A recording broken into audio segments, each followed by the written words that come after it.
नमस्कार मित्रांनो, मी आजपासून फोनपेवर गोल्डमध्ये इन्व्हेस्ट करण्याची 1000 दिवसाची चॅलेंज घेतलेली आहे। तर तुम्ही बघू शकता की मी मागील 13 दिवसापासून सोन्यामध्ये इन्व्हेस्ट करत आहे किंवा जे काही एक्स्ट्रा खर्च आहे ते सेव्ह करण्याचा प्रयत्न करतोय।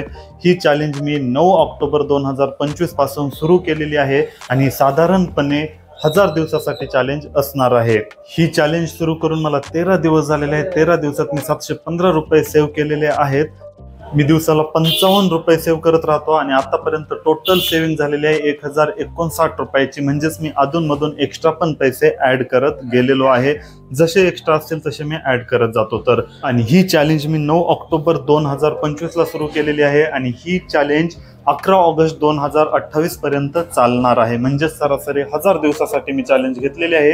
या 3 वर्षात किती पैसे जमा होतील हे आपण बघणारच आहोत। अशाच प्रकारे तुम्हाला पण सवय लागावी यासाठी मी दररोज अपडेट देत राहणार आहे। कमीत कमी माझे व्हिडिओज बघून तुम्हाला मोटिवेशन मिळेल, हाच एकमेव उद्देश आहे। तर मी पहिल्या दिवसापासून व्हिडिओ रेकॉर्ड करू शकलो नाही। आज 13वा दिवस आहे। 13व्या दिवसापासून आता मी दररोज व्हिडिओ रेकॉर्ड करणार आहे आणि दररोज तुम्हाला अपडेट देत राहणार आहे। म्हणून मित्रांनो, तुम्ही पण आजपासूनच इन्व्हेस्ट करायला सुरुवात करा आणि एक्स्ट्राचे खर्च आपल्याला इन्व्हेस्ट करायचे आहेत। म्हणजे जे आपण खर्च करणार होतो तेच पैसे इन्व्हेस्ट करायचे। इन्व्हेस्ट करताना असं समजायचं की आपण ते पैसे खर्च करत आहे, त्या पैशाकडे कधीच बघायचं नाही। कमीत कमी 1000 दिवसापर्यंत आपल्याला ते पैसे काढायचेच नाही असं सुरुवातीपासूनच ठरवून घ्यायचं आहे। तर मित्रांनो, भेटूया आता पुढच्या व्हिडिओमध्ये किंवा उद्याच्या अपडेटमध्ये भेटूया।